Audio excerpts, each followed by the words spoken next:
Hello, everybody, and welcome to episode number 11 for the Clixin It podcast. I, like always, am your host, Adam. With me in the studio today, as always, my co-host, Dan. Dan, how are you doing today?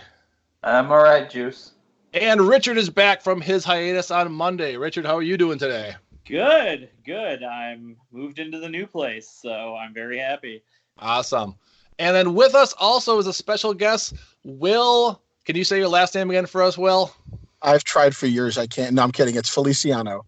Will Feliciano, and he is actually our first super rare tier Patreon member. So if you guys looked at our Patreon, we have it where if you are a super rare monthly subscriber, which is $10 a month, we will get you on this podcast, get to know you a little bit, and make you famous, hopefully. So that is who we are today. We have a 4-person podcast today, rather than our regular 3. Before we start the podcast, I just want to plug Jeremiah Peterson's dice cups and click trays. Like I said before, if you haven't got a hold of yourself of some of these, please do. They are amazing. He is getting pretty backed up with all the publicity we are giving him. But if you want a dice cup, you're looking at $25. Comes with a cool little dice carrying thing on the bottom end of it, so you don't have to carry your dice in a cup. And then its click trays are anywhere between $50 and I believe $70, depending on the size you want. And also, please consider joining our Patreon. You can do any level you want, common all the way to Ultra Chase. And if you do, you'll be eligible for one of those customized Clixin It dice cups at the end of April where we will do a drawing. And the higher tier you are, the more tickets you get. So someone like Will, who is a super rare member, he will get 10 tickets compared to someone that is a common, who would be 1. And thank you for all the patrons we have so far. We do have 3, technically 4 if you want to count me as $1, because I wanted to try out and see if it worked out. I do want to give shout outs to them. So in our rare tier, we have Aaron Lloyd and Jeff Dumas. So thank you much for that. And of course, super rare tier Will, who is joining our podcast today. And then lastly, I want to do another shout out to our YouTube giveaway for the Mercjet. Sherry Anderson, you have still not contacted me, so I'm going to give you till tomorrow. In fact, I'll give you till the Final Fantasy VII game arrives at my doorstep, and then I'm going to make a quick video before I plug that thing in, and then I'll pick another winner for that one. So please, Sherry Anderson, if you do listen to this podcast, make sure you contact Clixin It on the Facebook page so we can get that Mercjet out to you. So before we get into the news, we're going to do a quick How Was Your Week? Dan, we talked to you on Monday. Has anything changed since then for you? I'm supposed to get my lease paperwork for my new apartment tomorrow, hopefully. That's right. We are helping Dan move into his new apartment at the end of April, correct? Yes. And you got everything set up for that. Who you all have helping for that so far? Let's see, you and Richard so far. Yo. Which should be more than enough because I don't have that much stuff. That's true. The only problem is Dan lives in on the 8th floor story of an apartment complex downtown Milwaukee, so there will be a lot of waiting in the elevator going up and down, and that's probably going to be the toughest part. Elevator I can do. Stairs are where it's not at. But at least, Richard, you had 7 people helping you when we got to you. I did. It was a miracle. That was great. It only took us about an hour to get you out of your old apartment and about a half hour to get you into your new place. We totally left my folding chairs. Oh, really? Like I was like, where are they at? And then apparently Tyler put them like against the side of the building when you moved the U-Haul. So I actually forgot to turn in my set of spare keys. So I'm heading up there tomorrow, and then I'm picking up my Final Fantasy VII copy from Best Buy. Yep, that's where mine's coming from, delivered right to my doorstep. So Richard, while you're talking, tell us a little bit about your week since we last talked to you last Monday, I believe. I mean, nothing much has changed. I've just been relaxing. I would love to find some Black Widow. I'm super jealous that Robert did. I'm curious to how he did. I guess we should watch the video. Yes, if you guys haven't seen on our YouTube or Facebook page, I just did a Skype with Robert about an hour or two ago where he and his buddy Aaron were lucky enough to find a full gravity feed at their local Target. That all came to light. I think it was on Sunday. I saw someone post about finding a full gravity feed at their Target, and I put that on our post, told the Clixin It crew about that. I couldn't find any at our Target, so I don't know how many Targets will actually have that. And there were, on the post, there were some people saying, oh, Heroclix is not that important. You shouldn't be going out. And you know what? What I said on the YouTube is you do you. If you want to go to Target while you're getting groceries or something like that, and you want to find something, go for it. I'm not going to tell you that it's a bad or a good thing. Just make sure you take the precautions, wear a mask if you got one, make sure you wash your hands when you get home, stuff like that. But, this set wasn't supposed to come out for a while, and it's really surprising that Target's getting this because they never used to. Well, it's supposed to drop beginning of the month. Yeah, but I'm saying with Target, they used to have Clix, and then they kind of cut that off, and all of a sudden they've got Heroclix again. And the fact that the cool stuff in Troll and Toad and stuff like that, they're not getting that stuff that is still available, especially with all the venues closed. No one has access to this, and the people that are getting lucky at these Targets are finding gold mines. I'm kind of thinking it has maybe something to do with the distribution chain. Like maybe the distribution chain through Target is different. So that's what I've heard too. They don't have to worry about going through Alliance. So that's my thought. But they might have even got him out of there because of the situation with Alliance. Yeah. Who knows? But all I know is they are fighting from pretty good gold mines. But Will, we have never talked to you before. Tell us a little bit about yourself, how you started playing Clix, what you do for a living, stuff like that. So take it away. All right. So I'm actually from New Jersey, South Jersey to be exact. I actually work for a healthcare company as an IT trainer. I got into Clix. It looks like I'm going about 2.5, 3 years. Ironically enough, my boss at the time was he actually is a judge for the venue that we played at. They were having a new guy night, trying to incorporate new players in, where you had a veteran player with a novice that was going to come in and kind of team up. I was given the super rare Spider-Man handstand Spidey from the Superior Foes set. That was going to be my piece to control. I knew absolutely nothing about the game. I just have a very legendary desk at work that has a lot of comic book memorabilia and a lot of different stuff on it. So my boss was like, hey, listen, you probably like this tabletop game that I play with these guys. I immediately blew him off. I didn't really have any interest in trying to hang out with my boss outside of work. And so I kind of fought a kick and a screamer for a little bit, finally let him convince me to go. We ended up in second place and didn't do too bad. Went on a few business trips, came back, and a few months later, he invited me to come to the venue for their pre-release for the Gotham Girls set. And so I was like, okay, so how does this work? And they're kind of walking me through it, and they, we pick out the boosters and all that, and I pull a piece. I go, is this any good? And they're like, yeah, that's Superman God of Strength. That's a chase, dude. That's good. And so I was kind of hooked at that moment, the thrill of kind of opening up the boosters and getting everything. And I went through a little bit of a phase where I was a completionist. I wanted to own every piece from every set. Boss would kind of try to rein me in, like, hey, dude, relax. You're like direct depositing your whole paycheck over to Heroclix. So I've kind of backed off from that now, but I do have the wife involved now over the last, I'd say 8 or 10 months. She's been into the game. My 9-year-old son is going to be 10 on Saturday, is massively addicted to the game. He really loves it. We play 600-point games at home a lot, specifically because he plays all the Venomized chases as his team. It's impossible to hit the kid. He just seems to roll for senses or shape change, or it's just incredible. And when you mentioned Jeremiah Peterson, ironically enough, he actually created a customized tray for my son. Reached out to him on Saturday, so I gave him almost no notice about it, and he cranked out a design and actually rushed out the tray. It actually arrived today. And it's amazing. My son loves it, or rather will love it. He saw the design, the mock-up. He hasn't seen the actual tray, but yeah, I'm fully invested in this world now at this point. It's pretty much a family affair at this point. So what is the theme for the Click tray that you got your son? It's completely Venomized. So it's he's got like all the different Venom characters, with Cap Venom kind of at the forefront, and then a montage of them towards the bottom. And he actually even went so far as to put his name as Venom Gabriel on the actual tray. So my son is going to completely flip when he sees the physical tray. Nice. And you said that your wife plays with you? She does, yeah. So she actually comes out to the venue as well. We actually play out in Blackwood at a location. Shout out to everybody over at Millennium Hobbies, the Gundam Kitchen. We just started playing there. Good group of guys that welcomed me in when I first started. We played at the Berlin Farmers Market years ago, or a while back, at a place called All Things Fun. Ed and Dina ran that store. Great people.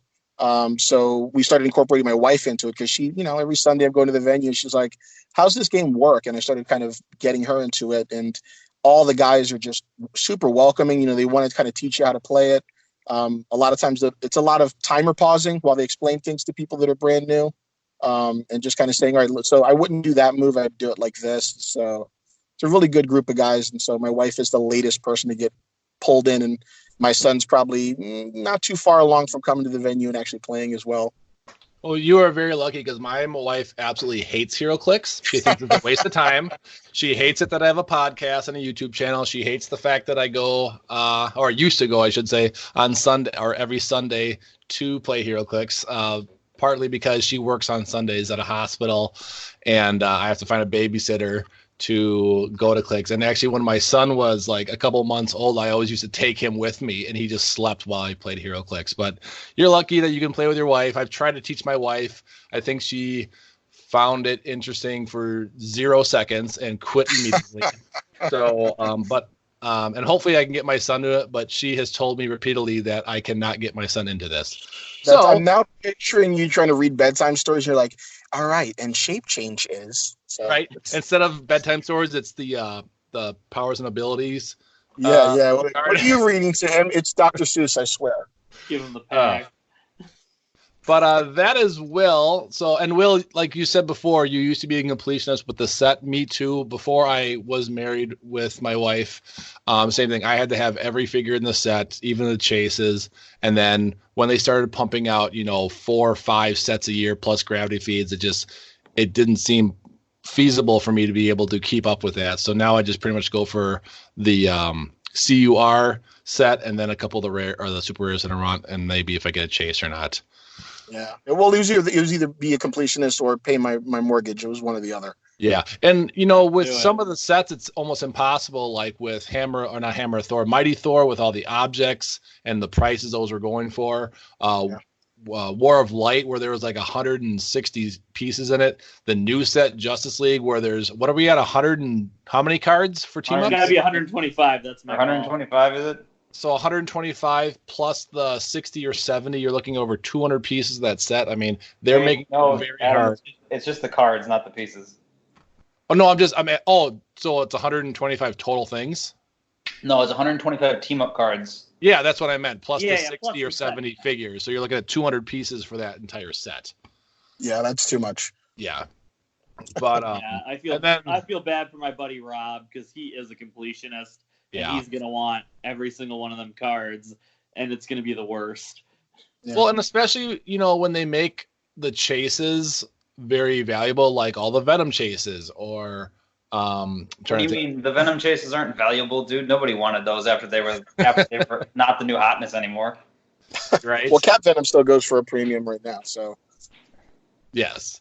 But and then as for my week, not much has changed. I've been playing the crap out of Resident Evil 3. I think I've beaten it about 4 times by now. It's a great game, just really short. So if you can hold off for a while and not pay the $60, go for it. Wait till it's about a $40 game, and then it's totally worth it. But there is some replay available, and plus it's just nostalgia for me. I mean, I loved the Resident Evil games when I was younger.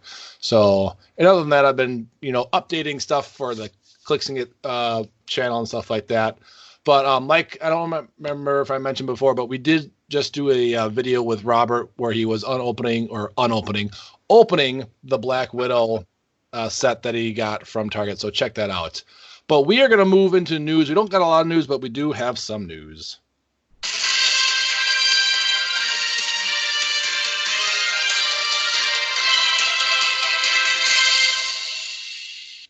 So if you were still signed up to go to Origins, the Origin people sent us all an email today. And let me find it real quick, and I'm going to read it off. It says...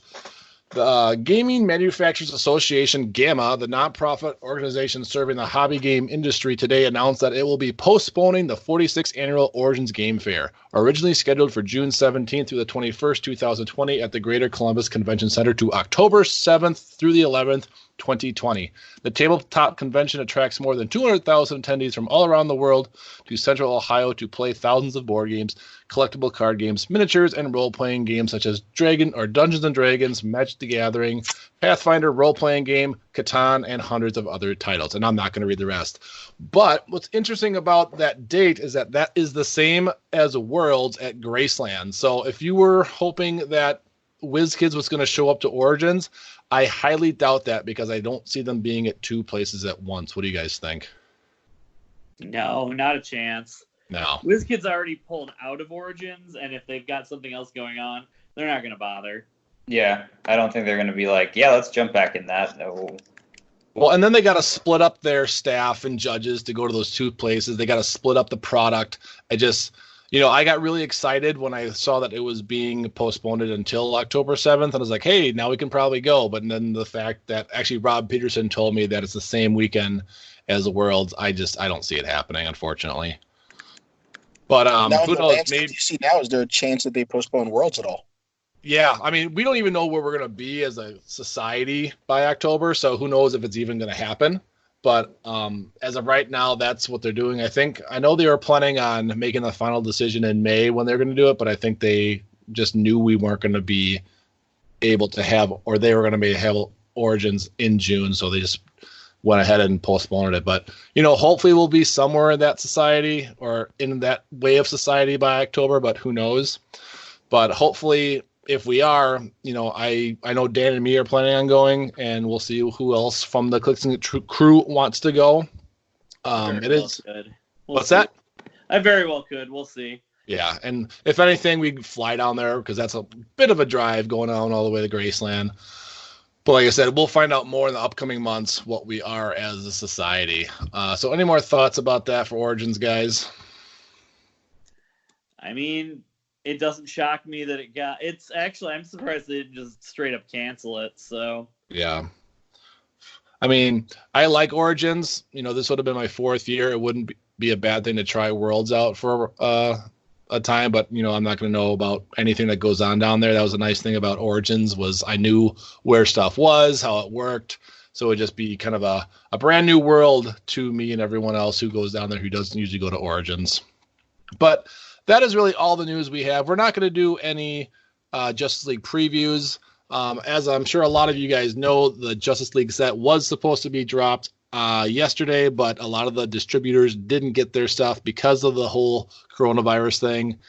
Who knows when they're going to get that stuff? I know I pre-ordered it from a website, and then I got an email, I think the day before the set was supposed to drop, saying, sorry, we do not have the product, and we don't know when it's going to be in. So who knows how long we're going to be without Justice League. So I hope you guys were able to get out to your venues to at least get some of the pre-release stuff. Like I said, did you get any of that stuff, Will, or no?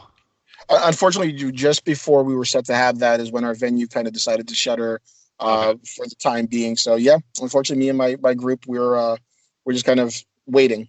So you didn't get any even pre-release stuff? No. We've actually been a couple of weeks since we've been to the venue. So okay, like I said, luckily ours did. So me, Richard, and Dan split a brick. We sent a brick to Robert, who's going to be doing unboxing with me tomorrow, and then our buddy Tyler pulled one also.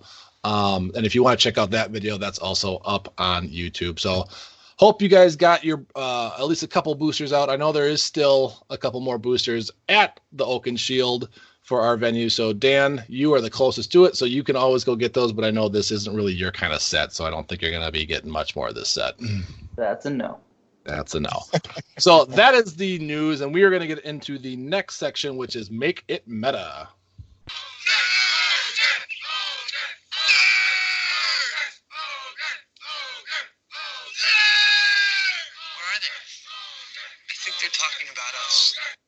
So now that the set was supposed to drop yesterday, I am considering the Justice League Unlimited Modern. So one of Dan's favorite figures from that set, and one that he luckily pulled, was the Big Bad Grundy. So I decided to give Dan Big Bad Grundy because I know he wants to make a team with him.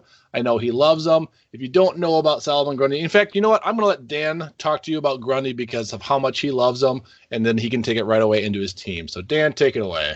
Okay, so Grundy comes in at 75 points. He's got 0 range. He's got the Injustice League team ability.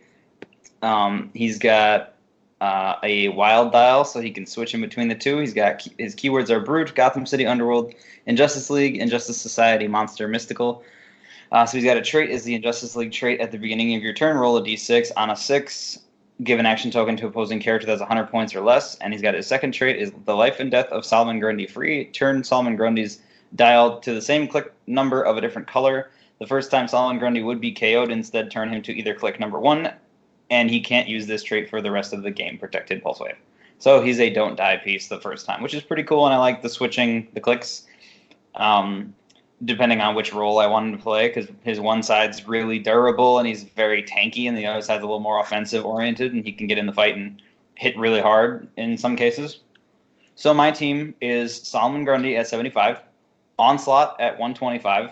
I have 2 Wendigos. I have the new Holy Trinity of Monster Retail once rotation happens, which is Prime Storm, the 2x2, Proteus, the orange one, and Proteus, the green one. And then I paid 5 points for the Living Spirits Will Guide Us, for the Super Senses reroll for Onslaught, and the green Proteus, so he can actually heal off of his starting line. And then I paid 10 points for the Octopus Arms to put on Solomon Grundy, so that Onslaught can triple mind control people, bring them closer, and then Grundy can charge in Flurry for 4 damage, or sidestep in and Flurry for 3 damage on his top click. And then I also can have the Wendigos run in and chop you up too, and then have them heal. So it's a lot of Onslaught being there to just be annoying and be more secondary, and then have him bring the opposing characters closer in order to have my other offensive pieces be able to charge in and not have to move as far. So real quick, can you go over the figures again? You got Grundy, Onslaught, 2 Wendigos, green and orange Proteus, and what else? And Prime Storm. Prime Storm, okay. And Prime Storm. All right. So a lot of big characters on your team again. Yes, but I mean, I was trying to figure out what I wanted to do with Grundy, and I'm like, well, he doesn't move that fast. And I'm like, well, how do I fix that? Oh, I can have Onslaught move them closer to Grundy so he doesn't have to charge that far. That works. I was like, well, how else does that play? Well, the Wendigos like that because then they're not worried about getting shot right away since they're a one-click character, and then they can potentially do their 4 attacks in one go and then heal. So that I liked. I was like, oh, that's not that bad. And then I was like, Onslaught also has that TK that helps him out too. Yes, or I could do that if I wanted to do that. So Grundy's standard size, right? Yes, Grundy is standard size. That's why I would equip him with the Ock Arms. Well, and a lot of people forget about this too. That Storm too is also standard size. She is a standard size, yeah. So any one of those Wendigos or Proteus can carry her. Yes, but she cannot be equipped because she's a multi-base. Yeah. I think a lot of people just see that big Sentinel on her and just think that she is a Sentinel, but no, she is a standard character and can be carried by any one of those colossals. You mean Shadow King? Yep. Or no, I'm just Sentinel, Sentinel right? Base. Technically not Shadow King. It's Shadow King. It's his astral form. No, I just meant like she's got a Sentinel base, so a lot of people forget that she is the standard character. Oh, okay. Not that there is a Sentinel on her. He's calling the 2x2 base a Sentinel. Yeah, I would. That was confusing. So I was like, wait, what? Yeah. Sounds like an atomism here. So yeah, atomism. But no, I like that Grundy. Go ahead. That's my team. It was just simple. I was trying to work around Grundy's weakness of being rather slow, and so I put other things on there to try to help him out. And I figured the Ock Arms giving him flurry and improved movement through hindering and elevated is good because he also has to stop if he trips over a bush. So I was like, well, this will help him out, give him a little more mobility. So I was like, that's not bad. And I like the Injustice League. It's a free, I can give you a token. So, and it's not restricted by range or line of fire. So you just have to be less than 100 points, or 100 or less, I should say. Remind me what the Injustice League team ability does again. If I roll a 10 or higher, I get to remove a token from him. Okay, so it's Brotherhood. Yep. What do you remember what it used to be? Nope. Because it used to be garbage. I remember that. Like nobody ever used it. It was something weird. I wish if you remember what it was, if you're listening out there, let me know on Facebook because I'm curious. Because I remember it wasn't very useful when it first came out. And you can still carry equipped characters, correct? Yes, you just can't carry them if they're holding an object or you are holding an object. Which makes no sense to me at all.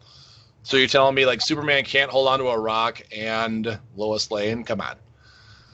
But no, I like the team. So are you pretty much just throwing Grundy out there to assault and then backing up with Wendigo and the Onslaught, and the Proteuses are making those barriers to barrier until you can start attacking? Yeah, some of that. There's some of that. The biggest thing is like Onslaught being able to bring the opposing characters a lot closer, so then I don't have to run my team all the way out there to get shot at. So I can barrier up and then approach, and then hey, look, Onslaught's gonna triple mind control you and bring all your guys over here, and then I mean, and they might even punch each other first before moving. So, and then by that time, I can have all of my other close combat guys run in and punch, and hopefully hit decently hard by that point.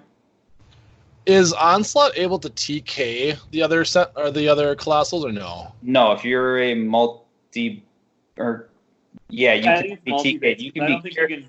You can be carried with the peanut base, and you can't TK the peanut base. No, you can carry them, but you cannot TK them. Like that's a specific thing with TK that you can't do. So it's just built on base. So like you could still TK the old Pacific Rim colossals because they're single bases. Yes, anything that's a single base, yes, you can TK. Gotcha. That's what even I thought. if they're colossal. Yes. Huh. It's all about their base, not what their symbol is. That's ominous sounding. Yeah, like I can throw Colossal like Odin in the armor out there just because he's a single base. Nifty. And then, can you just remind me too? I haven't played. I have one of them, but can you remind me what the 2 Proteuses do for you? So the 1 Proteus is he's just there for his retail, and he was just filler for 10 points. But with the Wakanda map bonus, if they attack him, he's got traded senses on his stock click. So if they miss, he can heal past the starting line. And so he's just there, and he generates blocking or hindering or obscuring or water terrain for free whenever someone within range is given a costed action. So it's only once per turn now, but still I can just make a free piece of blocking terrain. Very nice. So I can make 3 pieces of blocking terrain per turn with the orange Proteus and that one. So or Smoke Cloud, right? Or Smoke Cloud, yes. I can make whichever. It depends on like what map I'm using and who I'm facing, whether hindering or barrier is more advantageous to me. So. And then, what else? I was going to say something else clever, but I forgot what I was going to say. Oh, so you said you got the Wakanda map bonus. Yes. And then I was like, what I was going to say, that's a lot of plastic on your side of the board. At least it's light plastic because the Proteus are pretty light. So I'm like, yeah, they're hollowed out. So colorful team though, very colorful. Right, very colorful team. You got colors, white, dude. orange, colors. Green. Yeah, and then definitely those Ock arms definitely help you because not only do they do that flurry and the improved movement, you get giant reach too. Yeah, so Grundy's charge turns into a 5 technically, so pretty normal. Plus I can sidestep, free switch the dial, charge flurry, so I can get 7 squares in total now instead of just the 6 I think I had before. And if you can, that's the plenty. And if you can position it just right, you can get Solomon Grundy up there to next to your Wendigos, and they can get a 4 damage exploit rather than a 3. If I'm staying on the Empower, yes. But I'd rather them do 4 damage flurry. No, but I'm just saying if Grundy is double token and you can sidestep or carry him and switch and get up there. Oh yeah. So that's the great thing about Grundy is that even when he's double tokened up, he can become a support figure for close combat people. Or he can tie you up if he's on his lower dial. Like he can switch to plasticity and be like, "Hi, you aren't going anywhere." Yeah, and if he ever gets hurt with those Doc Ock arms, his last 3 clicks on both of his dials are steel energy, so he can get right back up to full. Yeah, so I like that, especially for the plasticity clicks. That lets him heal a lot faster when he's not on the other flurry clicks. So. Yeah, especially and also lets me stay on his more durable side, so he can still be tanky with his invincible or impervious. So, because the other side's good, but toughness is not quite the best when you're worried about how much, because he only has 5 clicks on each side. Yeah. Will protected pulse wave never hurts. Nope. Well, that's only for his trait. So, but once he gets killed once, then he's only got the one more go around, and it's always tricky of which dial you want to put him on. Yeah. Will, any more thoughts on Dan's team? No, I think it's a pretty nasty team that has a lot of potential for retaliation, and it's an intimidating team. You look at it and you're like, all right, who do I go for? Who do I kind of approach without setting myself up to be in somebody's reach? Yeah. While we're just talking to Will right now, Will, were there any specific figures from the Justice League set that you were looking forward to getting? To be honest, I've kind of looked at the set. I'm not a huge fan of any of the chases per se, just because the animated series, and again, maybe this is just because I'm newer to the game and I understand, I don't quite play around well with finesse pieces. Maybe it's just the DC sets in general, but any of those pieces that take some kind of there's some kind of a negative value or some kind of a boost to an opponent that has certain powers that can somehow damage you more, kind of turns me off. So I typically lean on the guys in my venue to kind of help, when things are about to come out, we start to kind of research it. We get a big group chat going. We figure out which of the pieces are the best. We end up, kind of deciding that, and we really haven't done a lot of the homework going into these sets for right now. So I'm kind of taking a cautious step back and waiting, for a little bit more input before I can kind of make a decision on who I'm hungry for. Gotcha. And then speaking of group chat, because you are a member of our super rare tier on Patreon, did you join our Discord yet, or didn't get a chance to yet? I did go into the Discord. I think the link kind of gave me a little bit of a message about how it had expired or something to that effect. Okay. But I'm sure I'll make sure I'll resend that to you. Absolutely. They're like, no, Will, that was just a teaser, buddy. You're not in there. Yeah, right. Well, luckily I have, because I'm relatively new to all this kind of stuff. So, like, Dan set up the Patreon. Our buddy Jerry is setting up the Discord. So, luckily I have a nice crew behind me that is setting up a lot of this stuff for me, so I don't have to do a lot of the work. I do more of the technical kind of work, the podcast, the YouTube videos, and stuff like that. Still got to find something for Richard to do, but we'll find something. I'm just here because I'm hilarious. Yeah, that's part of it. You're the comic and charming. And charming and humble. So charming. And you gotta wait. You gotta get him working on the merch. There you go, merch. It's the personality, Richard. You're all about the personality. I like it. I wouldn't mind walking around with a big picture of Richard's face on my chest on a T-shirt. I think that'd be hilarious. You mean like the one from our last video? Oh, it was yes, so exactly. And actually, Dan is quite the artist, and he's actually putting together a little cover photo of all of us. I'm not going to spoil it too much because I don't want to give it away, but he's been sending us teasers of, he's going to ask who is our favorite superhero or villain, and he's kind of making his own mod of that character. He just showed me Jerry's, I think, yesterday's, and it looks great. I believe you also showed us Tyler's a couple weeks ago. And I showed you Richard, too, yes. And Richard's, yep. So it's looking great. I can't wait to see the final product. I never realized Dan was such an artist until a couple months ago, but it's going to look great. I can't wait to put it up either on Facebook or the Patreon page, or put it on some merch and have you guys take a look at it. But so that is custom tokens and dice coming soon, right? Right. But that is Make It Meta. Richard, did you have anything to add before we moved on? Not really. I hate that onslaught. I hate Wendigos. It's a big, gross, lots of thing team. Richard, I have to make this as competitive as possible. That's the only reason I did that, Richard. Do you really think I would bring this to the? I hate the meta. Yes. Remember, competitive and obnoxious sometimes go together. So. Right. Yeah, Richard, would you ever think of me ever bringing this to the venue? I mean, come on. No, there's not enough Asgardians. Very true. Speaking of meta, real quick, Will, would you consider your venue more meta or more casual play? It's a little bit of a combination. We do play Golden Age, and we do kind of shift around with a lot of different themes there. It's certainly a little more lax. As far as there's not a whole lot of restrictions as far as you can't play. There's a couple people in our venue that are more of the competitive style. We just recently kind of implemented our judge there, implemented kind of like a dojo system. So we do kind of a fantasy football thing every year that runs concurrent with the football season, where we draft players and pieces, and there's all these different rules to it. And so we'll play these things called game changers, where we've kind of now incorporated into the dojo system, where if you play a person that's ranked a little bit higher than you, we institute one of these game changers that kind of levels the playing field for newer players.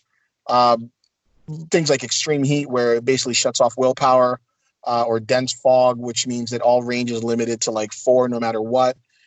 So there's definitely a lot of things that are done within our venue to kind of make it accessible. They want people that are kind of filling out Heroclix. Is this something I'm going to like? A friend of a friend told me about it.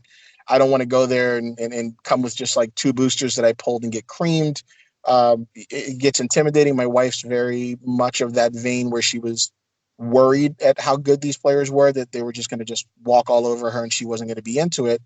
And it's kind of the opposite. Instead, everybody's very accommodating. They're welcoming. Now, obviously, when the guys play each other, they just kind of go at it with no restrictions. But when they're playing a newer player, it's a lot of, okay, so you could do that, but what I would suggest is maybe you want to outwit this and then kind of do this way, and then why don't you move him here?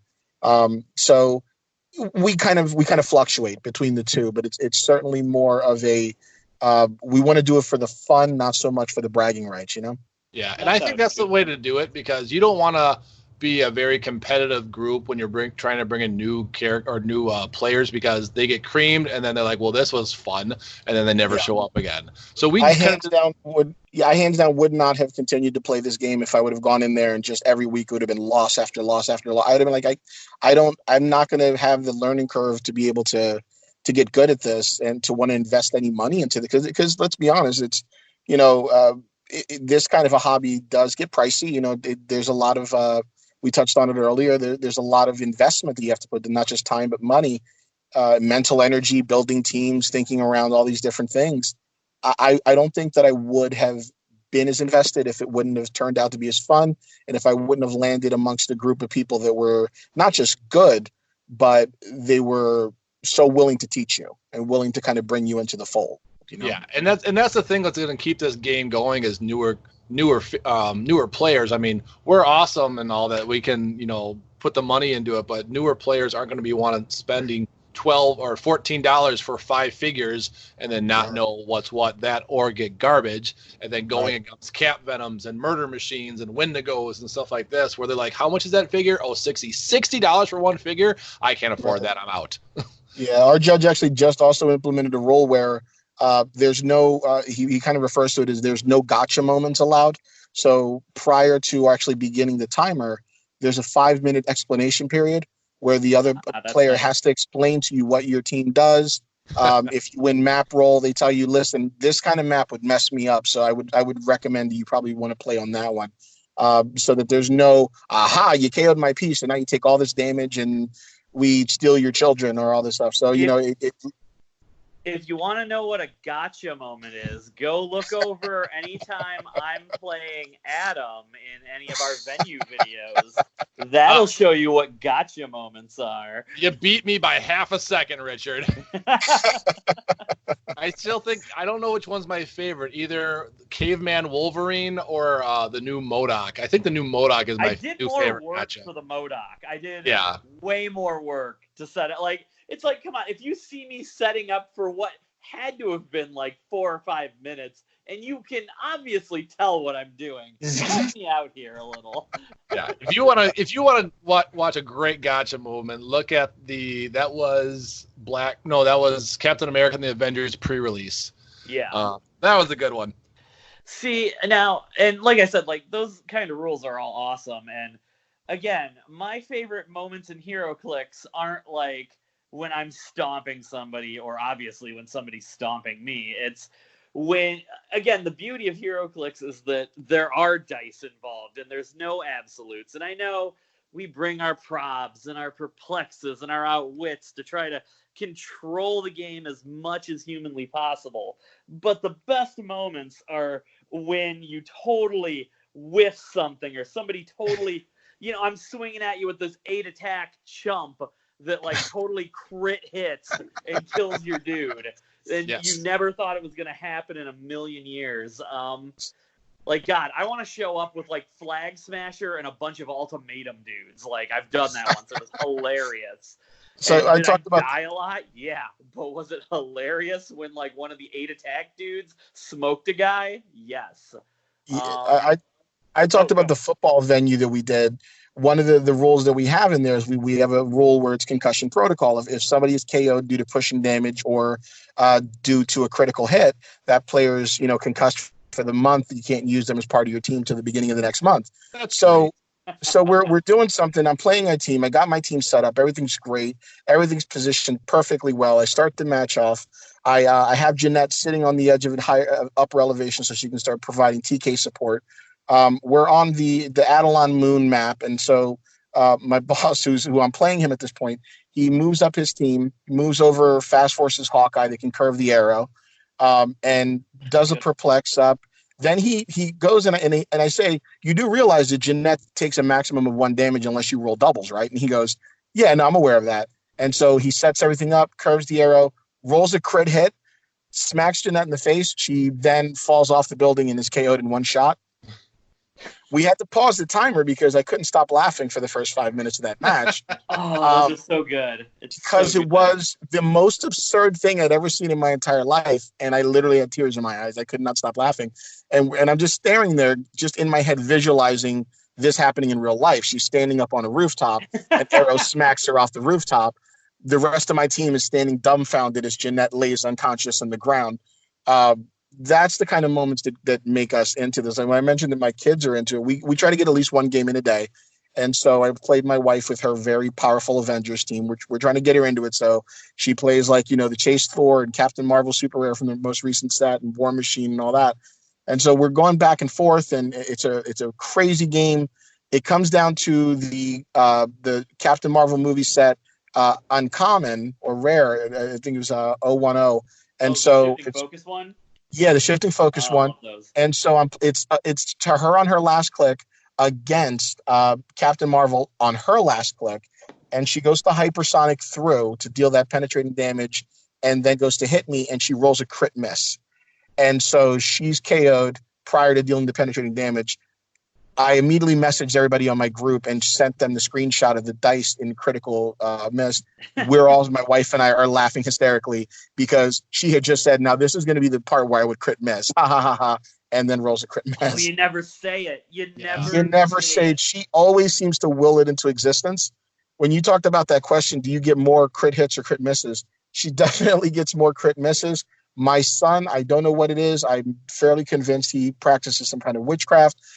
When he kisses his Venom dice, he is almost always going to hit a critical hit. I've watched it happen so many times that I don't even want to play with the kid because he's a cheater. So I think you should. Have you had a chance to play on Roll20 yet, Will, or no? I have not. I've a bunch of the guys inside our group just started kind of playing around with it, and we're kind of trying to figure it out because again we're all kind of separated, and I think we're going through separation anxiety at this point. Yeah. No, we should definitely test that with your son on Roll20 to see if it's witchcraft or not. Maybe that because of course, if you can't manipulate the computer, then say you are an IT guy, so I don't know if we should even do that because you could probably manipulate that system somehow. Then see now you just ruined my plan because now he'll see that coming, and see I could have tried to work it out where it would have been serendipitous, but now he's going to know. So thanks for that. Yeah. All right, well, we got off track, so we are going to get off of Make a Meta, and we are going to go to everyone's favorite new game. It's a bird, it's a plane, it's a Heroclix, but we're going to add a little bit of a twist. Faster than a speeding bullet. More powerful than a locomotive. Able to leap tall buildings in a single bound. Look, up in the sky. It's a bird. It's a plane. It's John C. So a couple days ago on one of the posts that we had, I think I was putting it on the episode 10, we had a comment from someone named Charles White that I want to read real quick. He said, I like listening to the podcast, but I'm not really a big fan of the Beat It Dan segment. The game originally seemed like it was going to play like Good Samaritan from Dial H, where the two contestants are trying to beat the house, but now it turned into a Stump Dan. Maybe Dan should read off the pieces instead, since he's so good, or maybe the rules need to be tweaked a bit more where you're not giving the starting stats from the get-go. Like maybe the information that's given is random and depends on how the dice rolls. Good on Robert for the win, but pretty much the only way to beat Dan is to piggyback him and take his answers. So, I'll agree. I don't think he said a single thing wrong there. I don't think he did either. I mean, like I said, kudos to Dan. I was just shocked with the last couple of episodes, or just every episode we've done, of his knowledge of Heroclix. So it's nothing against him. It's just I did not think Dan was going to be this good at the game. And like he said, I think Richard one time on the second or third episode got lucky and got it right, but that's because that was Dan's second guess and not his first guess. So Richard just stole his guess. Got to steal Dan's guesses. It's the only way to win. Dan, what I'm hearing is that no one had faith in you, whereas I knew it all along. I just had this feeling. So I still think technically your nice words are appreciated. So I still think, even though Robert won on Monday, if you haven't listened to that podcast.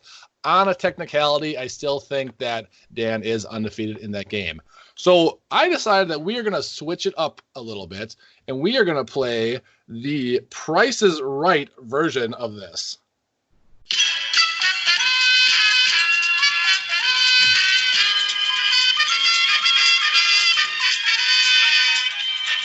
And here's how we're going to play this game. You're really going for that YouTube copyright stuff. I am, sure am. Don't care anymore. So what we are going to do is real quick, I want you guys to kind of go over how long you've been playing and what was the set that you started playing with. So Dan, real quickly, can you tell us what was the very first set that you started playing around and how many years have you been playing? So I got in after the Mighty Thor drop, so I did not actually get to play with any of that. And the first set that I actually bought was Xavier's School. So not that I'm a fan of X-Men. I mean, they're great. I'm just not the biggest fan. But that was my first set that I ever played with, first sealed. So. Okay, so you're still modern-ish, modern age-ish. Yeah. Okay, Richard, what about you? You're making me like run to the like realms to see like what year the. Well, don't even. But like, what was the first set that you?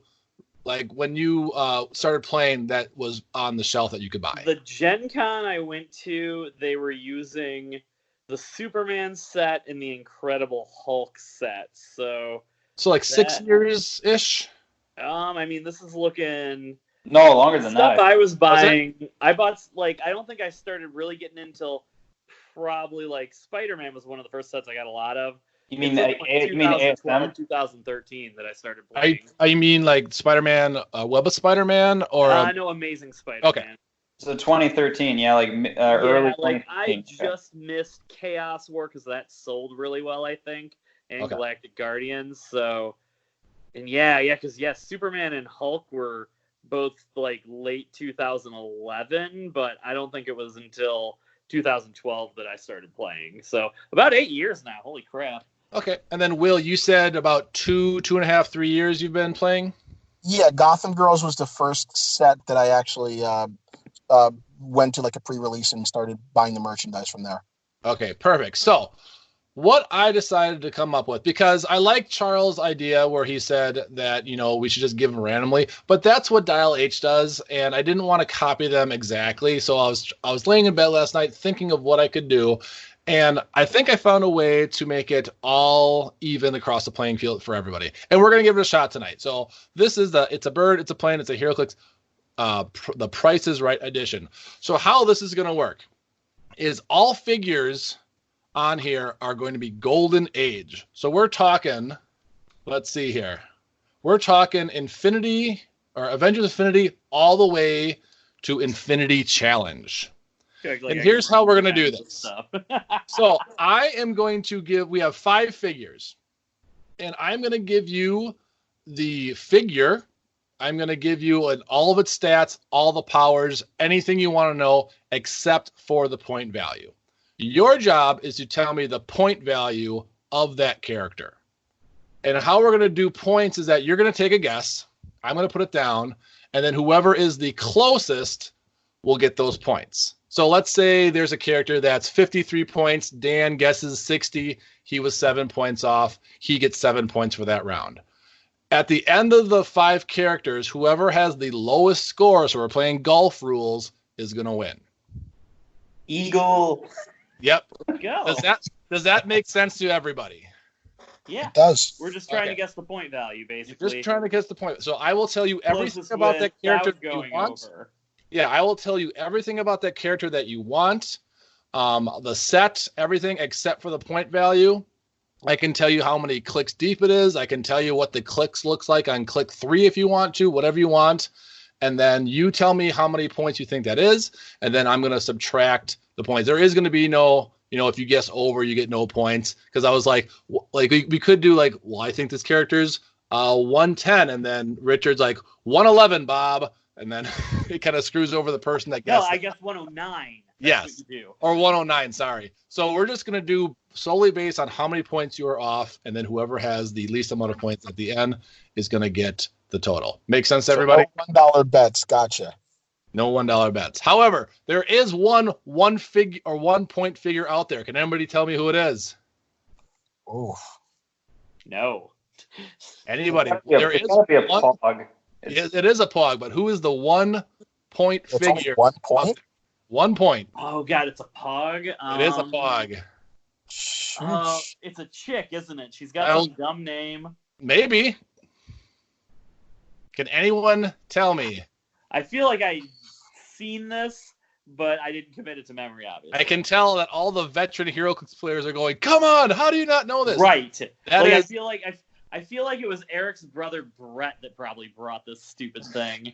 But that is Leanne Harper. Yeah, that's the Leanne Harper pog. Leanne Harper pog was worth 1 point. I think she had like a 7 attack, 14 defense. She was just like, I don't know what the point of having her was. And I believe she was from Fantastic Forces, but I could be wrong. She was from Icons, dude. Oh, was it Icons? That's right, Icons. All right, so here we go with the first figure. And this one, Dan, is for you. I did this one just for you. So this is the Thor, what are those called? Unique Thor. Sorry, that's one before they were super rares. This is the Unique Thor from Ultimates. He has the Ultimate it's Ultimate Thor. Okay, it's the Ultimate Thor. It's really old Ultimate Thor. Yeah, he's the very first Ultimate Thor ever. I think there's only 2 of them actually, but he was the very first Ultimate Thor. So he has the Ultimate team ability. He has a 10 range with 2 targets. He starts off with a 10 running shot, naked attack, 16 impervious, 5 damage. He is a flyer, and he's 10 clicks long. Is there any more information that you would like before you guys take your guesses? Oh my God, this sounds so familiar. What's the set number? So you can look on Realms now. The set number is 096. $1. I'm going to go with these 180 points. $1. $1. So Dan, you're going to go with 180 points. Yep. Okay, 180 points for Dan. Richard or Will, do you guys have a guess? How many clicks deep was he? He is 10 clicks deep. His last click is an 8 charge, 11 attack, 12 defense, and a 5 damage. You gotta love those old figures with those low defenses. Yeah, that's some good back-end, like, offensive stats, though. With a 10 range? Sign me up. He's got a 10 range. He's got no powers on attack and no powers on defense. And he only has... I'm gonna say 190. 190. I'm going 216. 216 for Richard. I mean, that's beefy. That is beefy. Back then, that was pretty good. But I love the fact how, Ultron nowadays has a 14 attack, and this guy ends on a 12 defense. So you don't even technically have to roll to hit this guy. But look at him. Yeah, you do, because the crit miss is still yeah, you do. I'm just saying it's just funny how there's a guy with a higher attack than this guy ends in defense. But the points for the Ultimate Thor from Ultimates is 186. Oh, man. So, Dan, you were off by that 6. At one point. Will, you were off by 4. And Richard, you were off by 30. Oh, that's right. So we can go over. That's right. Okay. You can go over. It's just whatever points you are off by is I'm counting. Oh, it's so close. So that was a lucky guess on my part. So Will right now is winning with 4, Dan with 6, and Richard with 30. But Richard, there's always a way to get back into this game. No, this sounds way more winnable than the other game. All right. So figure number 2, Richard, I did this one for you. He is the very first Heroclix ever made. He is the Shield Agent from Infinity Challenge. He is set number 001. He has the Shield ability. He has a 6 range. He has no powers whatsoever on his dial. He starts with a 6 movement, 7 attack, 14 defense, 1 damage, and he is only 3 clicks long. And he has the shield and soldier keyword. Is there anything else you would like to know about this character? I don't think so, at least not for me. I mean, that's pretty much all I could give you. There's nothing else I could give you, really. I gotta guess. Going for $1.73 on the realms right now. That's the only fact that I could give you. Nice. I'll take a stab at it. All right, go ahead. So I think he's 8 points. 8 points. All right. Cheap shield support. That sounds about right. Oh man, this is the first one ever made. This is the very first 001 figure. So I don't know if he was the first one off the factory line, but he is definitely 001 from the very first set ever made. No, because then he'd be worth $2.73, right? Right. There you go. I'm gonna 10 points. I don't know. So I don't know how much they were worth way back then. How many points they were? I'm gonna go 12. So Dan, you said 8, correct? Yes, sir. Richard, you're going 12. Yep. And Will, you said 10? We're just going to go with even numbers, apparently. All right. So 001 Shield Agent from Infinity Challenge is 5 points. 10 points. Ooh. I was right? Really? You were right on the dot. Congratulations. That is stupid, but okay. So wait, Dan, so he get 0 points? How does that work? Yeah, so he's got no points against him for that one. Oh, golf. I remember you saying golf. Golf. That's where we're going backwards. Nope, okay. Golf. So Dan, you got 2 points for that. Richard, you got 2 points for that. And Will, you got 0 points for that. Congratulations. Yes. Biggest loser. Biggest loser, exactly. So let me just update this spreadsheet real quick. Still trying to figure out how this whole thing works. Did you just retire your die? Right? No, I haven't. This game doesn't even involve one of my dice here. I know. That's why I'm like, did you just give up? Right? Imagining his die. It's occurring to me. This is episode 11, right? So does this count as like the crit miss? The 1-1? Right. All right. So far right now we have, I did that the wrong way. But as of right now, Will is the current winner. Won't last. Right. It absolutely will not last. All right. So next figure is the very first figure that I was ever shown in Heroclix. And this is from Collateral Damage, Calabac, the Unique. So this guy has no team abilities. He's got a 4 range. He starts with a 9 phasing, 11 super strength, 17 invuln, and a 4 damage. He's got the Brute and New Gods keyword. And that's about it. He is 11 clicks deep, though. God, whoa. Those dials were so deep. Those attacks were so terrible. The defenses were just as terrible. They needed to be, or you would never kill them. Well, you guys are figuring this out. 11 clicks deep? He is 11 clicks deep. That's insane. I'll take a stab at it, Juice. Why not? I think he's 142 points. 142, you say? I'm gonna go with about 12 points or something like that. All right. Any other guesses? My number is 37, so I'm gonna say 137. I'm gonna go. Let's go 168. So real quick, say that again from your 168. Yes. And then Will, you said 137. Yeah, I'm kind of liking that 160. I should have stole that, but now I'll go with the 137. All right, I'm just still trying to figure out this. No backs, right? Right. I'm still trying to figure out this whole Excel because I got a whole bunch of things going on here. But this figure, as I type your name, I've never heard of this guy before. Oh, he was one of my favorites. So we got 142 for Dan, 168 for Richard, and 137 for Will. And this character, Calabac from Collateral Damage, comes in at 140. Oh. So Dan, again, you were close. You were off by 2. Will, you were off by 3, and Richard, you were off by 28. I was never good at golf. Scotts are being nice to me tonight. Was never good at golf. So let me real quick see if I can get the updated scores and all these. That ain't right. All right. So right now we have Dan at 8 points. Richard at, that is wrong. Richard is at 60. I was like, something's wrong with that math because what I'm looking at is not the correct one. I'm picturing a person on the greens just swatting at a ball. Just losing his mind. Just Richard, I hate golf too, so I'm right there with you. I'd be just whacking the ball all day.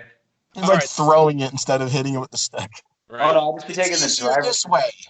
I'd just be taking the driver to it every time. I wouldn't even care about using the wedge. So right now we've got Dan at 8 points. We've got Richard at 60. And we got Will at 7 points. Oof. So we are still close between Dan and Will. Will and Dan are only separated by 3 points. Richard, are you back yet? Yep, I'm here. Okay. So he was in the sand trap. He was getting a beer at the clubhouse. I'm just like I'm that guy that they bring in for wrestling, the jobber that you just squash. It's fine. I'm the Brooklyn Brawler. No, you're John Cena on Sunday. There you go. All right. The fourth figure for tonight is none other than the very first version of Black Bolt from the Sinister set. So this guy has no affiliation. He has a 10 range. He starts with a 10 running shot, 10 pulse wave, 17 defend, which is interesting, and a 4 perplex. He has the Illuminati, Inhumans, and Ruler keyword. He is 9 clicks deep. And just for funsies, his last click is a 6 running shot, 11 pulse wave, 13 defense, and a 5 damage. And currently goes for 625 on Rails. I know this piece. Oh my god. I feel like I've been destroyed by this piece before.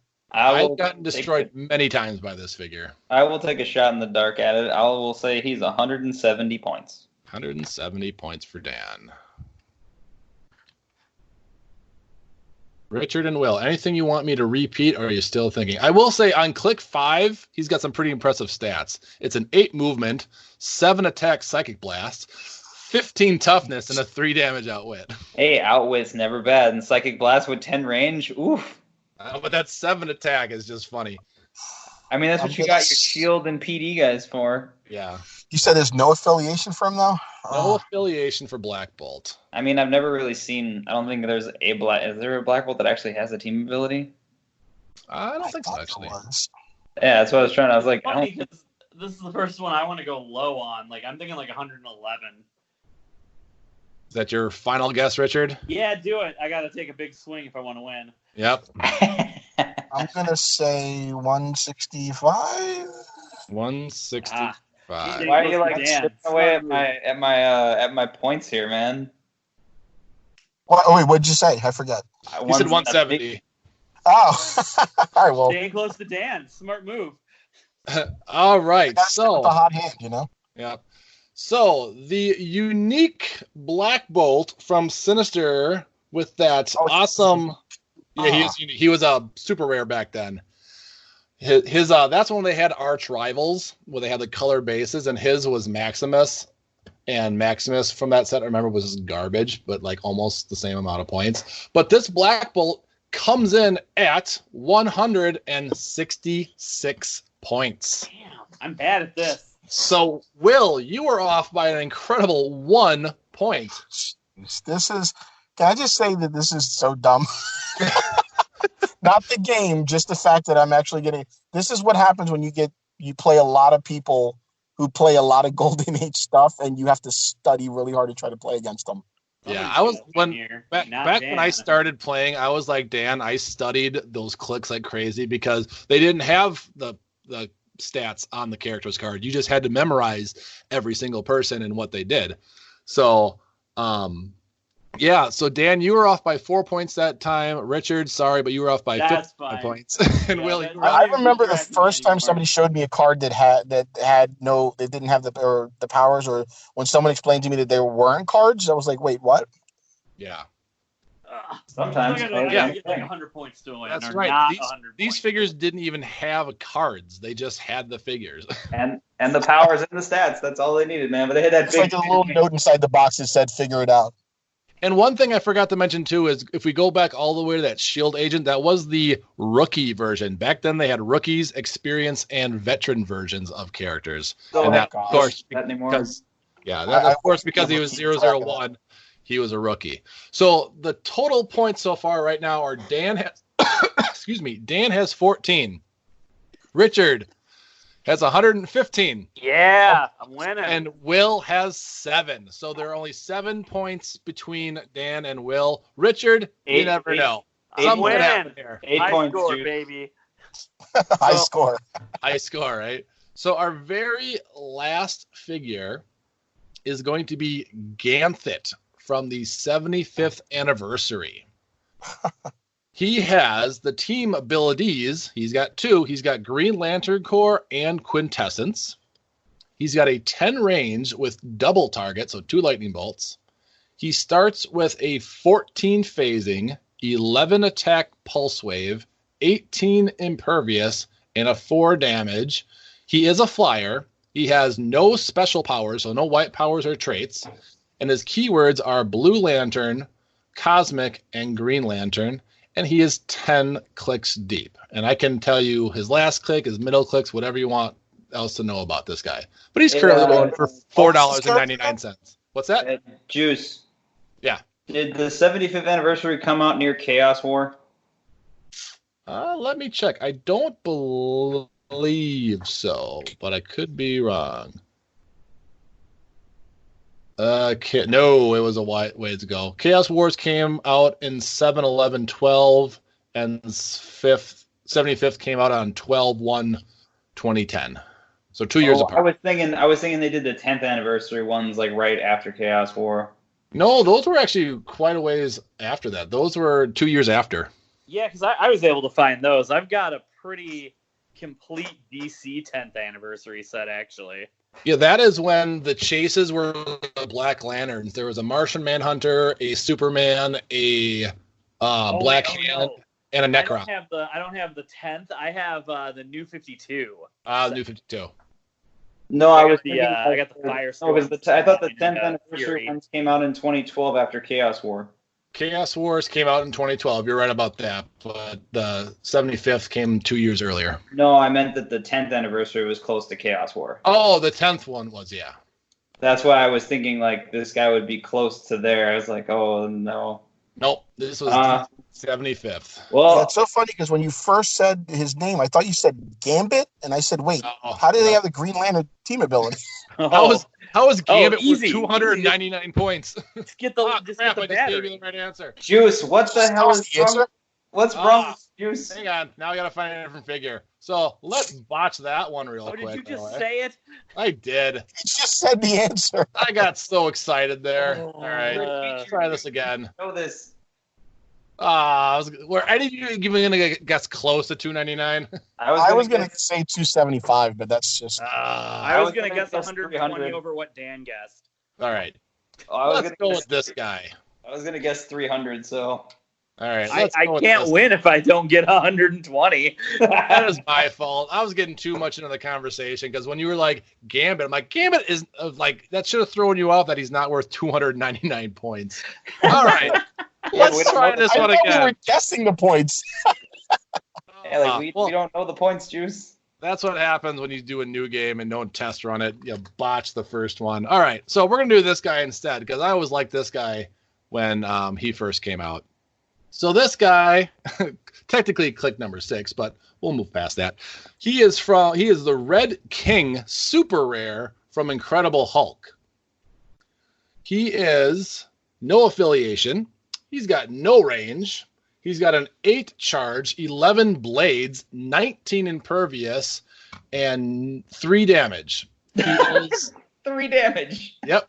He is a boot symbol, but he is a giant. He does have one trait called Giant Reach, which we all know what Giant Reach is. This is before they gave it to everybody. And then he does have a special power called SWAT. All damage dealt by Red King causes knockback. When this character When knockback path of a character knocked back in this way is stopped by another character, deal both characters 2 knockback damage. So he is... excuse me. I can't wait to screw this one up because I have this figure. Oh, really? I've never used him, but I haven't either. He is Heroclix deep, and he's got the armor and ruler keyword. I knew it. Okay. That is... Oh, I just got a Toy Master to work with my armor keyword, too. Oh, man. Oh, Toy Master is awesome. So I can tell he has that special damage power on his 2nd, 3rd, 4th, and 5th click. So he doesn't start with this. He gets it once he gets damaged. So I'm going to go with 185 points. 185 points for Dan. I think that's a little low. I think it's 191. 191 for Will. Well, my gut was telling me 5,000 points. No, my gut was telling me 175, but I'm going to go 275 because if it's not that... 275! Go 299. Just know that my gut said 175. Aren't you going to go with your gut? I thought that would be the thing. But I can't win if I go with my gut. Oh, okay. It needs to be 275, and then I still won't win, but I'll at least not be that bad off. Gotcha. I'm just going to take the... either way I lose is the thing here. Unless come on. Come up with a great guess here. All right. Oops, let me move this over. All right, so I have the final tallies here. Oh, and it just disappeared, so give me one more second. All right, so we had 185 for Dan. We had 275 for Richard, and we had 191 for Will, correct? Yes. Yep. All right. So, Red King, the super rare from an Incredible Hulk. And this was back in the day when we had 2, 4, 6, 8, only 9 super rares in the set. Unlike today's, where there's like... God, he was such a garbage one, too. He was.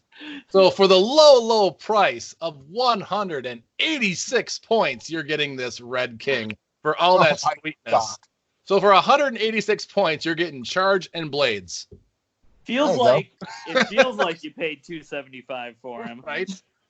So Dan, you were off by 1 point. Richard, you were off by 89, but you went for the home run on that one. I mean, swung you gotta take the swing. Yeah, and Will, you were off by 5. So in our very first game of It's a Bird, It's a Plane, It's a Heroclix Price is Right edition, our total scores are: Dan had a total of 15, which is very impressive. Richard had a total of 204. Woo, yeah, amazing. Triple digits, y'all suck. And Will comes in to the show and wins with a score of 13 points. Oh my God, by 2 points. So you won by 2 points against my Dan. wife will now tell me that that's why 13 is her lucky number. Now she's going to take credit for this. So the one that really sealed the deal for you, Richard, was when you guessed the Infinity Challenge Shield Agent at 0 points. Or I'm sorry, at 10 points and got 0 points for him. Oh. But Dan, still very impressive. Dan, do you know a lot about Golden Age figures, or were you getting lucky too? I read everything, but the fact is there's some luck in there, but I tried to just take a shot in the dark of where I would think they would be for the time they came out. Yeah. Seeing as stuff has slowly been trending downward in the point level, I figured the farther out it is, it's probably going to be beefy. I figured for this one, the point values back then, if you compare them to the day, do not get you. I mean, for 175 points nowadays, I'm getting Superman Beyond, the new rare, compared to this guy. Hey, you're not wrong. No, I mean, you're getting so much more for 185 points. I mean, you're getting so much more for 10 points nowadays. For 10 points, I'm getting the robot Superman for what he can do, or a Lex Luthor Chase for 10 points.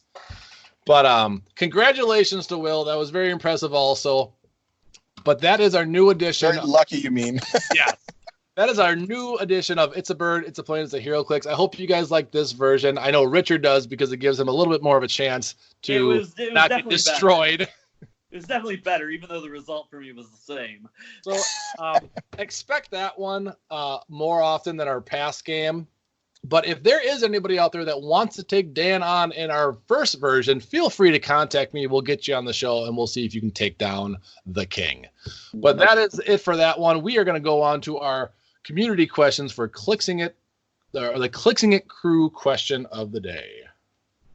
There's no such thing as stupid questions, except for Billy's questions. So today's question I posted on Facebook, and I got a ton of response, and I'm only going to read off about 20 or so, and I think Richard's got some on another Facebook site that he's going to read. But it was, what is your favorite Heroclix sculpt of all time? So I'm going to start running these off. So our very first person was Mr. Clickflix himself. James Peterson said Marvel 1872 Iron Man, and I believe that's the one from Battle Worlds. Am I correct?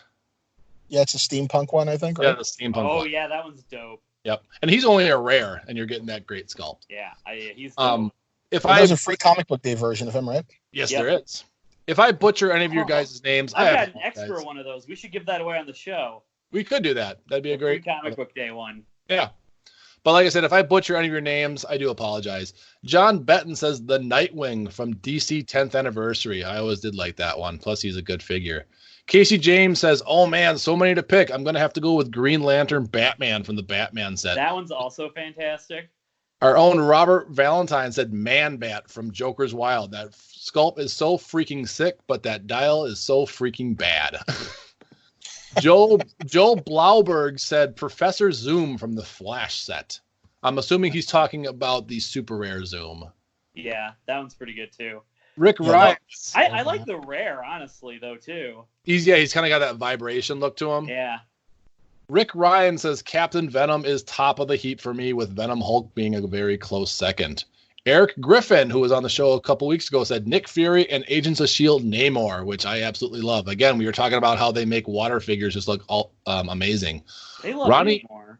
What's that? They love Namor. They do. Yeah. Anyway. Ronnie Anderson says Iceman from Ultimate X-Men. I'm guessing that's the Chase. Also awesome. Is that the Chase or the super rare? No, that's I think he's talking about the super rare. The spiral one? Yeah, with this double spiral going on. It's awesome. Yep. John Morello says Spider-Man 2099 from the Fantastic Forces is my favorite sculpt of all time. If you don't know that one, and that one is super cool too. He's kind of standing on a broken I-beam with a web shooting out of his backhand. Will Hunting says Deadpool 69 Unicorn Pool. David Herberger said Lamp Post Batman, which that is one of my favorite ones too. I just wish he had a little bit of a better dial also, but he is a Chase, and he was going for quite a bit, if I remember, a couple months ago. Jason Honeycutt said the Moon Knight Super Rare from ADW or Chase Yondu. Amber Collins says the Deadpool, I think this is Deadpool Wolverine. Yeah, Deadpool and the Fast Forces, I believe, Wolverine. Even Musinski said the new Immortal Hulk is pretty badass, or the Deadpool Wolverine. I think that DOFP Wolverine, is that Deadpool? Oh, no, Days of Future Past. Days of Future Past. Right. It's probably the comic poster one, the rare. Yep, that's right. One's dope. So Amber Collins and Evan like the Danger Room of Future Past Wolverine. James Craddock says Explosion Unique Sauron. So talking about Golden Age, we got an Explosion figure. Steve Cantu says the KC Flash. I'm assuming either the old one or the new one. They were both great. The newer one's pretty dope. He's got anyway. Howard Kenward said, okay, this is, it was fun for me he was talking about a custom figure, but he says, if I can't pick one of my custom figures, it'd be the KC Superman. And I do love that one. That's the newer one where he's kind of got the starburst behind him and he's kind of floating up in the air. I do love that one a lot. Brian Yozez says the 2005 Con LE Dark Phoenix. Daniel Castle says Man-Back from Joker's Wild. Julio Francisco says Dr. Doom from Galactic Guardians. There was one in the set, and there was one also in the Gravity Feed, but that's another cool one. He's kind of standing on a rock, and he's got lightning shooting from his hand. I thought he's standing on the surfer's board. No, that's the Chase. Oh. The Chase is the one that's standing on the surfer's board. Jacob Looters says World's Finest Batman and Superman. I'm assuming he means the Crisis one That's on the And no, he might be talking about the Duo Fig. He could. I know the Crisis one is pretty dope too looking, but again, horrible dial. And then Dan, you'll like this last one. Tam Wire says King Thor chase from Avengers Assemble. That one's pretty cool. So Richard, why don't you read off the ones that you found? Yeah, Eric actually posted it in the Gamers World Aurora one. So Joshua Graves likes the Justice League strategy game Darkseid the best, with the portal with the parademons. Yep. Dean Clementos likes the Avenger Defender War Super Rare Ghost Rider with the whip going out. Oh yeah. Christopher Chamberlain likes the Clown Prince of Crime, so it's the 2x2 one. Yep. And Jeremiah Peterson likes Asgardian Storm the best, with much bias, he says. And then Rob Peterson said there's so many good ones, it's too hard to decide. All right, so let's go around the table real quick. We'll start with our guest, Will. Will, what is your favorite sculpt in Heroclix? So I'm gonna answer on behalf of myself, my wife, and my son. I'll give you the three answers that they said. So for myself, it's King Shark Super Rare from Gotham Girls. Okay. My wife, it's the Daredevil motorcycle, Daredevil from the most recent set. Oh, the one that can't be killed. Oh yeah, that one. And for my son, it's the one piece that he keeps wanting to paint and customize that I won't let him touch, which is the Tri-Sentinel. Yeah. Dan, what about you? I mean, you're going to just completely stereotype me with this. I should say, what Asgardian is your favorite, Dan? Actually, I think Thor's Mighty Chariot is beautiful. Ooh, yeah, that's a good one. That's a good one. But if we're going more modern, it will probably be the BC Odin Chase, because, I mean, it's young Odin, what's not to like, and the Destroyer Thor Prime. Yeah, just because, those lightning effects that they do are so cool. Yeah, if I'm not right, the Chase Odin has like green lightning coming down. Blue. Yeah. It's blue. And then the Destroyer Thor has yellow. Yes. Yeah. Right. Richard, what about you? It's hard to narrow it down. My recency bias, the new Super Rare Mach X from Cap is just gorgeous. I love him. I really like the Super Rare Iron Man from Illuminati, where he's got the going on. Chair. Yep. Yeah, and then no, not the chair one, the Space Gem one. Yeah. The Space Gem one. Although I like he's got the afterburner effect going on and stuff. Yeah, the swoopy. Maybe I just like translucent plastic. I don't know. And then for a third one, I actually the Avengers Assemble, because King Thor made me think of this. The Avengers Assemble Iron Man chase. He's just in this hulking suit. Like, it's not a Hulk buster, but he looks pretty dope. So cool, but so crappy. Yeah. You know, he's not the worst. He's got a pretty cool special power, but yeah, he's slow and doesn't get anywhere anytime fast. And he's you can TK him, Richard. You can TK him. There we go. Yeah. He's got an unreliable but awesome ability, though. With the defense power, you're saying? Yeah, it's super unreliable, but it's pretty dope. I'm surprised no love for Barbados. Barbados is cool, but there's just other... Barbados is so pretentious.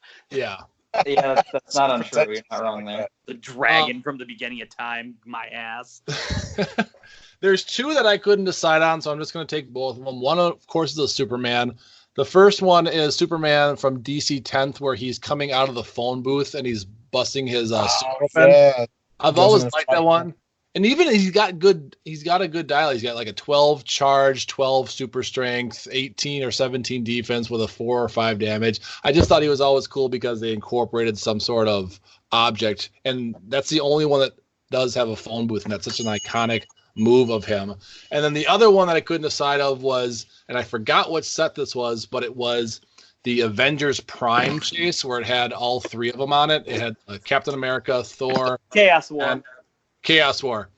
And Iron Man on it. And I just thought it was so cool that they fit 3 figures on a peanut base. And you could definitely tell if it was in your booster because that thing was a brick. Yeah, I was gonna say like the Thor and Hercules was also one of the ones that I was like, yeah, that one's pretty. The only reason why I was not picking any of those ones because they use resculpts. I mean, a lot of them are just pasted on from the other, like the commons and whatever, and put on there. Like The Hercules and Thor, those are the same looking figures as the ones on their regular bases. The Kane and Doom are the same ones. Well, yeah. But I don't think that the Captain America or the Avengers Prime, they didn't have those same sculpts. So that's why I kind of picked them out of that bunch. But that is our community question of the day. Hope you guys enjoyed it. I think because we did favorite sculpt today on Monday or this weekend when I post it, I'm going to do what is the worst sculpt you ever seen in Heroclix. But we were going to say that for Monday. But that is our show. We're coming up to an hour and a half, a little bit of a long episode, but we had a lot to talk about. I can't imagine how long this show would have been if we did add some previews in there. So real quick before we get out, I want you to remember to subscribe to our YouTube channel. I just put up the Black Widow unboxing with Robert. Please check that out. We will be doing a Unjustice League. I keep calling it Unjustice League. Justice League Unlimited unboxing with Robert again tomorrow, hopefully, and I can get that up because I know you guys are kind of wanting those unboxings. I want you to check out Jeremiah Peterson's dice cups and click trays. They are totally worth it. And if you would be so generous to be part of our Patreon page, you can be any tier you want, but if you are a super rare tier, you can become guest on our podcast, and plus you'll get all those bonuses that come with it, as in your joining our Discord page, amongst other things, and getting more tickets in our giveaway. So I want to say thank you to Will for A, being a super rare tier patron, and B, for coming on to our show. So Will, it was a pleasure having you on our show today. It was a lot of fun. Thanks for having me. I appreciate it. And just so you know, if you are that level where you can be a guest on our podcast, it's not a one and done. We'll have you on here again. We love having people on here. We love getting to know our community and some of the other players and people that support our group. So before we check off, Richard, is there anything else you'd like to say before we head out? No, yeah, thanks for coming on, man. And yeah, I really don't have much else. Dan, anything else for you on your side? No, as always, it's a lot of fun, guys. It was nice to meet you. So I'm always excited to meet new people that like Clix. So. One thing I did forget to mention about our Patreon page is that I did set up a goal that if we do get $100 per month, we will be doing a giveaway of the new Justice League set whenever that comes out. So whenever we meet that goal that month, that will be our brick giveaway for that. So again, thank you guys for joining us on episode 11. Hopefully we'll see you on the critical hit version next week. And as always, keep clicking it.